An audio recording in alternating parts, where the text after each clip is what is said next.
Good afternoon, Tex. Don't think I've got time to get a coffee. Sure.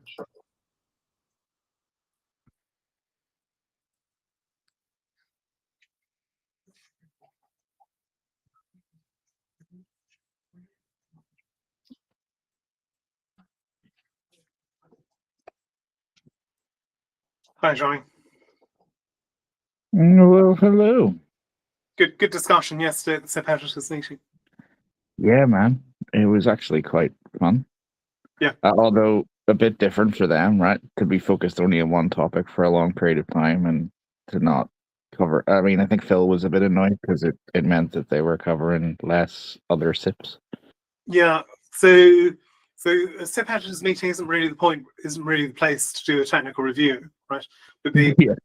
because all you're doing, so SIP editors shouldn't be taking account, as Duncan tells us, of the technical validity of the SIP. They should rather they're confirming does the SIP follow the. I think we just square peg round hold this so that there was some form of discussion somewhere yesterday. But well, yeah, that's what the there'll be more. wants. There'll be better places. Yeah, no, but it was good. It was good discussion, people. It's a very interesting discussion, and we'll carry it on later, right, Sebastian? Yeah, I hope we will have some time for discussion or open Q&A later. It's not probably will be like 15 to 20 minutes or so time for that. Okay, so we might need to do is to organize some sort of follow-on. Yeah. If you want to really go into details, I think we can have another session somewhere else. It was the idea of just to start at the SIP editors meeting, not just to do it only there, right? Yeah. Yeah. Sounds sensible to me.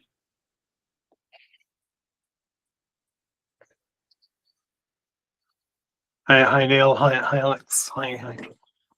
Welcome everyone. So Adam, I think, is traveling, so we're not expecting Adam. So we have 7 of us. Marcus is not here, and Ben is not here yet. We've got a relative. So the proposal was to keep this meeting short, so we could go to the LAOS monthly meeting.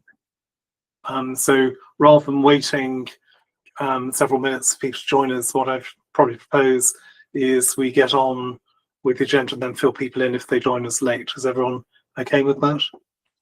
Great. So I'll just, hi Marcus. Hello. Welcome. So I'll just quickly paste the agenda into the channel. But I think the first item I put up was the minutes from the last meeting and any actions that we needed to carry out. So I think one of the actions that I was aware of was to provide feedback on the IOR progress report. Was the link with that shared with us, Tex or Christian?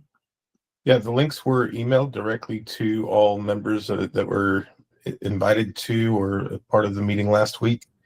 So those were linked there, and I don't remember if they were in the chat, but that they were shared accordingly. Okay. I also have the other actions in a list if you like. Is there anything critical from the list? Not that I'm seeing. Obviously, we're meeting now. You shared metadata already. You have hard fork, which may or may not be on the agenda. There's Carlos invited to the parameter committee, recruitment input for security incident manager role. Yeah. And then obviously the slot battle discussion was postponed. So great. So I think we've covered off all the actions then, but we should all take an action to provide input to the IOR progress review.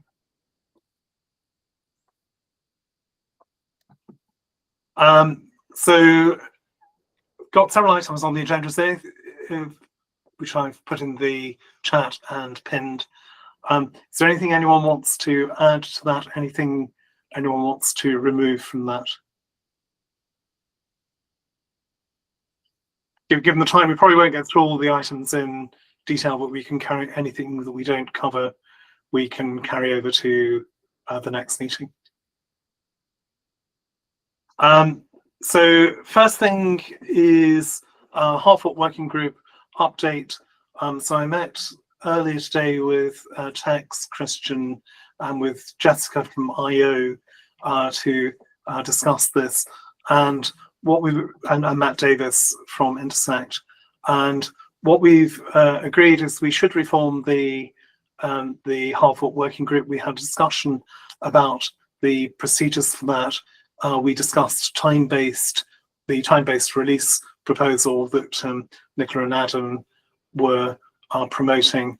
That seemed to be met favourably, positively, but we need to work out how that would work out in practice.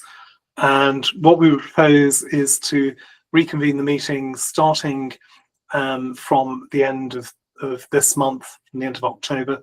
So today's meeting is the 1st of October 2025, and start with a relatively small core group initially, and a relatively slow cadence, probably about a 4-week cadence, and then to increase the frequency of the meetings as we approached the actual hard fork deadline, as usual. Hi Ben, welcome.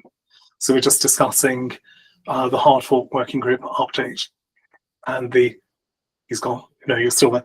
And the proposal is to reconvene the hard fork working group starting from the meeting at the end of this month. So several items to be covered. The most important are going to be initially the scope of the next hard fork and subsequent hard forks. So we want to get this on the agenda and make sure community has buy-in, so it's not developers telling the community this is what's going to be in the hard fork. There's got to be an open discussion about whether these are the right things, and if there is additional scope, what it should be. Some discussion about what sensible timelines are, and discussion about what all the steps are that we need to go through to enact a hard fork, because the process has got longer and more complicated now than it was historically. But luckily we do have some matters prepared, an outline timeline to that we can look at and that the group can look at. One of the things that we do have to start thinking about is including not only tool developers, exchanges, etc., but also those developing other node versions. So even though it's probably too early to have production-ready nodes for the next hard fork, getting the node developers involved in the process, at least aware of the process early on, I think is very sensible, because they're going to have to be part of this process going forward. And also making the Haskell node developers aware of the existence of these other nodes and need to coordinate technically with them is going to be very important. Ben. Sorry, you mentioned production readiness. I'm pretty sure Amaru is already used in production. Okay, but it's not a block. Anyone using Scrolls is using Amaru, I believe. Okay, so it is not used. It's a happy path that kind of works if configured for 4 hours straight, but it crashes upon every edge case. No, it's not used in production. Okay, my mistake. Maybe it's not Amaru, but I believe Scrolls uses a different node in production. Let me just pull that up. That's interesting information. So Scrolls would be based on Palas, right? This is the Rust library for blockchain primitives and a few network protocols, and that might be used by Scrolls, for example. Yeah, Palace is the one. Yeah, it is also the same foundation used for Amaru. And so the Palas is in production. It is used in several infrastructure pieces, similar like Ogmios and Kupo and other indexers and so on are all used in production, right? But these are Haskell ones. Yeah, so this is not really. So this is in the category of tools, chain followers. So not really any different from from what we've experienced before, but absolutely we should include Palas in the discussion, and Ogmios and other tooling. Great, thanks Ben. So that's the current state of play. I think a number of the TSC members have volunteered to attend the meeting. What we discussed earlier was having an open meeting, or at least recording it, so that anyone who can't attend can catch up on what was discussed. Will we be setting the schedule, or kind of which day of the week, or which time? Well, I think the Hard Fork Working Group will have autonomy to do that. But if there are inputs that people want to make. Okay, so we will start a asynchronous communication channel, which will bootstrap into kind of synchronous meetings on whatever they find as a suitable date and time. Yes, probably the initial meeting will be fixed, but then the timing might evolve. Sebastian, if you try to find a time that suits too many people, it never works. Of course, yeah. Did you have particular constraints, or something you want specific, or just a general? No, it's just the afternoons for me are always full, right? And I'm really keen in chatting, kind of getting involved there. But yeah, that's just obviously, for example, I wouldn't propose a conflict with the TSC. Otherwise, I think these subset of people want to be there is going to be a. Yeah, we'll need to try. We need to try to do that. The reality is that if you want to include people in US time zones later in the day, is better. Later in the European day is better. That's fine by me. I just maybe need to have two, even like one for like Eastern, one for Western. No, that's good. I just wanted to know. Maybe we had a time already in mind, or there was a legacy time when it was last held, right? So we could just maybe reinstate that one as a seemingly it worked out in the past of like similar or a subset of the people who should be involved. Just wondered whether there is a starting point. No, nothing was discussed yet, has it? Tex or Christian can probably coordinate that. We'll need to work around the Intersect staff availability as well, of course. I believe this is about Hard Fork, right? Yeah. I believe the previous meetings were scheduled roughly 1 hour before the release meeting. That is I on believe Tuesday that was the then, cadence. right? Sorry? Yeah, I think that was probably mostly for convenience of the people concerned. I mean, it would, in some ways, it makes sense to have the release meeting first and then the Hard Fork meeting, or even to possibly cast part of the release meeting as a Hard Fork working group meeting. Yeah, I would say there might be room for discussion there, where if there should be a wider release meeting at any point, like the other technical working groups that are hosted via Intersect, that every third or fourth week or bi-weekly, that's something that's hosted by Intersect and can also be utilized for the Hard Fork purposes. So, Sebastian. I saw a recent request by somebody whether there is kind of one Intersect calendar, like having all these working groups on a time schedule, like throughout the week, or maybe every other week. I think you responded, Tex. Maybe you want to also kind of share anything here as we're talking about scheduling yet another working group or committee. Just getting an overview of what things are at present, what the dates, the schedules are at present. Yeah, so I've got a written reference that is on right now the open source community Gitbook page, but I also have basically direct control to the various calendars. So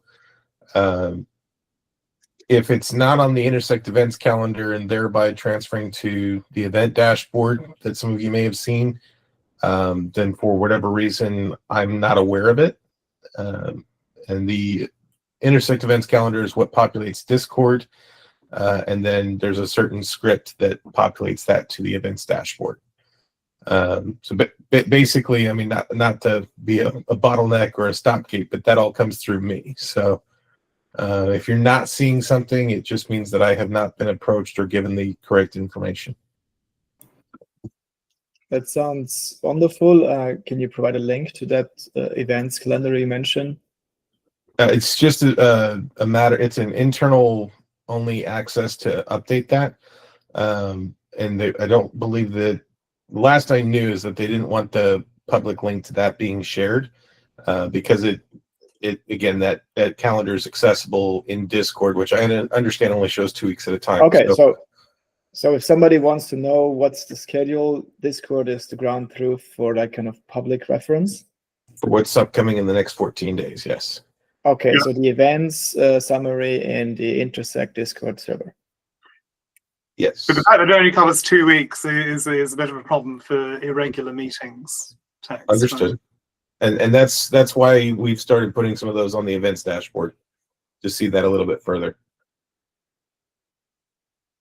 But I'm very well aware of the severity of the calendar issue, and so it's been something I've been working on basically the last 18 months, in addition to everything else I'm doing. So as things change, I'll work and flex to make sure that those are more widely known and accessible. We're still just trying to figure out the best tool. Yeah. So The more automated you can make it, the better. Text. that is the goal as well. So Thanks. That does it for me for my question.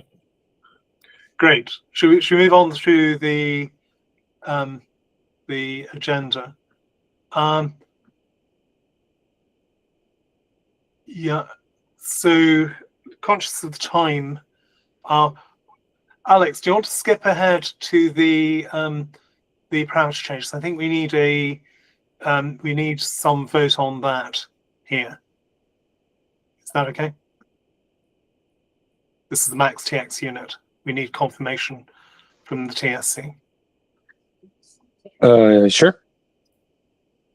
Kevin provided you yesterday or 2 days ago. No, it was yesterday, with the rationale that we would like to post with the governance action to change the perimeter max transaction units, max transaction unit cost. I hereby ask the TSC if we can move forward with the actual governance action. Is any vetoes bring forth? I mean, if people want more questions, basically, we could say that the text is actually the text that was written several months ago. The text that was in that is in that action will be the final text, apart from a reference to the minutes of this very meeting about it actually being approved by this meeting. Right. So this is a formal report from the parameter subcommittee to the TSC saying, we propose this parameter change. Please, can you say yes? So let's do this formally, Alex. So you are formally proposing that this group confirm the recommendation to update the Plutus protocol. Sorry, the Plutus protocol parameter for max TX units, and that we then issue that as a form of governance action via Intersect. Is that correct? Yep. Yeah. So, someone want to second that? I'll second that. Yeah. Neil seconded that. Okay. So, could we take a vote on that, then, please? Do proposers have votes too? Yes, proposers have votes too. Can we take this in a way which we can record the votes? So I suggest raise your hand if you're in favour.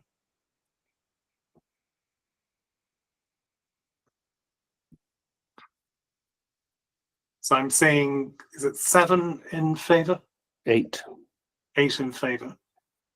I'm assuming there are, so please lower your hand. So that's every voting member in favour, as I understand it. So carried unanimously. Are there any abstentions or no votes? Just a matter of procedure. Duncan, you still have your hand raised. Duncan, we assume you're voting in favour? Okay, gone down. Good. Great, perfect. Great. So we can consider that proposal carried, Alex, which is great. And we'll need to progress the on-chain governance action. So, Intersect, who's going to take, Kevin, are you going to approach Intersect? I will approach Intersect about it. It may be that someone else has to carry it forward because I'm going to be away for a couple of weeks. So, deputise, if you tell me what needs to be done, I will chase. Yeah. Okay. What needs to be done in the short term is I need to be put in touch with Ryan Williams, and we need to agree on how to do it. But Ryan's the guy. Ryan's the guy. Great, but I'll coordinate behind the scenes to get that done. Brilliant. Other items we've got 10 minutes. Duncan, you previously raised discussion about the slot battle discussion with the SPOs. Is that a short agenda item? Yes, I think it is. Yeah. Do you want to raise it now? Sure. So I think it was really just reporting back from a conversation that. Okay, just stepping back, we had a conversation in this committee a few weeks ago about some SPOs, particularly people who run small SPOs, being unhappy about the lot, but in general the lot of small SPOs. They have a difficult time, and they had a specific proposal, which was to reverse a change that was introduced prior to governance coming in, to do with how the VRFs are used for chain ordering in the case of slot battles, and the proposal specifically was to reintroduce an asymmetry in the situation that there were slot battles that would be in favor of the smaller SPOs. And so we discussed that in this committee. Subsequent to that, I offered to go and talk to the folks who were bringing this up, and we had a longer discussion about it. And we talked over the history, and I think we sort of cleared the air a little bit about why was this done, and a few mea culpas and that sort of thing on my part. So the sort of the end of the conversation was basically what advice was I giving, and I obviously I can't talk for I wasn't trying to talk for the whole committee, but I did say that the committee is not. I don't think the committee is interested in. I don't think the committee wants to take an opinion on whether there should or shouldn't be a bias for or against small SPOs. That we would be happy to go with whatever the community consensus on that is. But we would like to. We do have an interest in making sure that whatever mechanism is proposed, it sort of makes sense, coherent. If it involves incentives, which it will do, that those incentives, make sense in the round, etc. And so my advice was that yes, they should go ahead with writing the CPS. They were a bit concerned that this was just unnecessary bureaucracy, and it they've got limited time, being small SPOs. I made also the point that we also have limited time as volunteer members of the TSC, so there's a limited extent to which we can do some of this stuff for them, because we're also working on volunteer time. So I said they should go ahead with writing a CPS. Don't try and make that too big. It doesn't need to be a big thing. Writing the problem statement. They can, to some degree, use the fact that there was already a budget proposal from IOG, which got approved by DREPs. That is some indirect evidence that the community via DREPs are interested in, rebalancing towards or skewing things towards smaller SPOs, because part of the question was how do you establish that there's consensus? And then the other part of the advice was go and talk to those people who are doing that, because they obviously have paid time to work on this issue, And so, get in touch with the people who are actually working, the people at IOG who are working on this, the incentives stuff, and make sure that they understand your opinion. So that was where we left it. And I wouldn't say that all grumpiness has been resolved, certainly not. But hopefully that there's a path they can see forward. Yes, it seems to me, Duncan, that the issue for the state pool operators worked around the incentives, and any concerns worked around the block production. So the moment the two are tied together, the SPO issue, and obviously for block production, any bias is potentially problematic. But the incentives scheme is less of an issue, shall we say?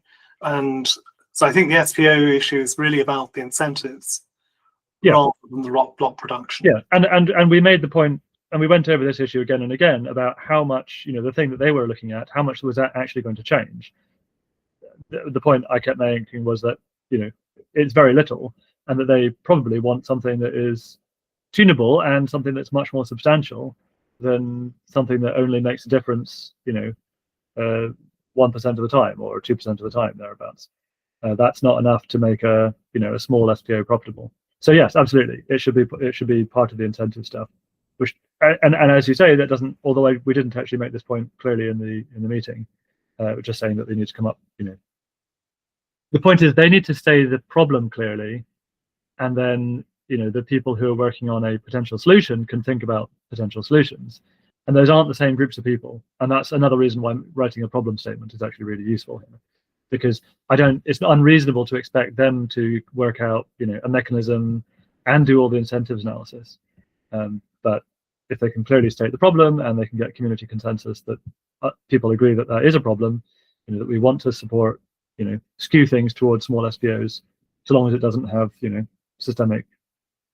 systemic problems, and then go and talk to the people who are working on that to see if they can put some paid hours into figuring that out. And as you say, Kevin, that could be on the reward side, not necessarily on the block production side.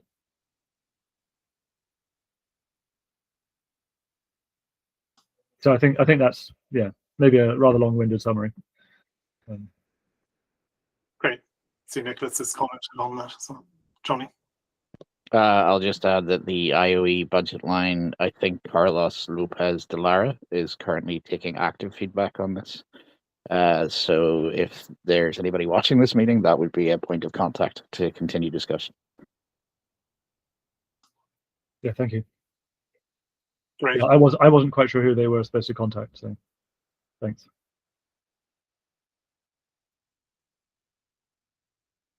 So thanks, Duncan. So 2 minutes before the Laos call, so we could either cover TSC committee budget briefly, or perhaps mentioning the Security Council bug bounty nomination for Mike Hornan might be interesting.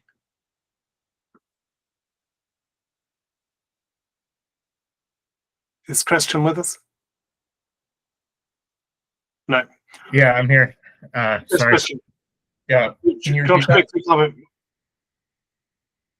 Do you want to quickly cover the bug bounty issue? Yeah.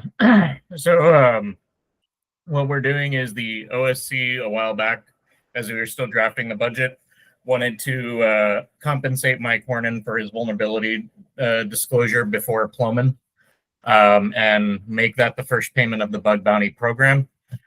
We just want to make sure everyone's in line with that and is good with it, and we can do some fanfare around it if everyone's okay. And the disclosure, we had it down. We're thinking, I think the budget allocation is somewhere between 5,000 to 10,000 for the vulnerability.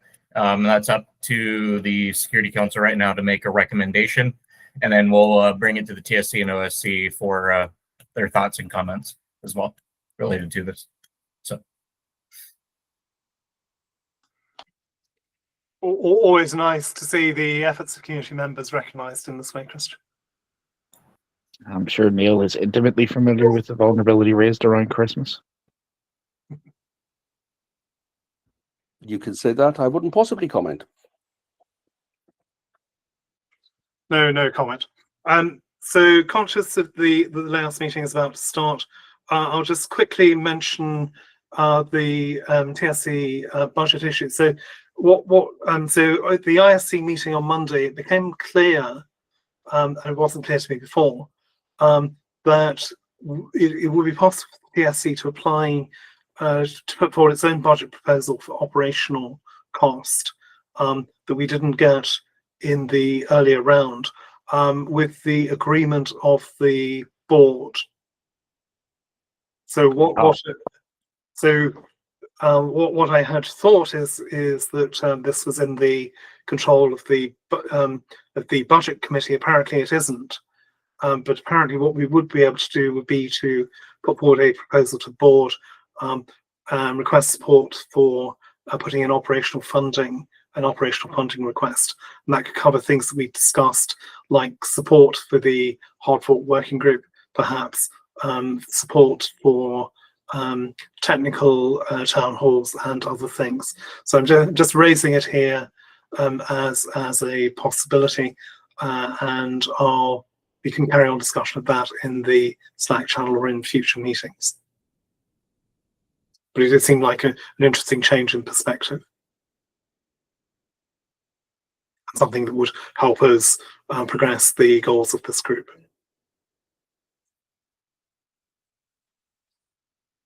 Great. For those who want to go to the Laos meeting, shall we call the meeting to a close now? Thank you everyone for attending the meeting, and I will see you all in at the next meeting or in 2 or 3 weeks' time. Bye, everyone. Happy vacation. Thank you. Bye-bye.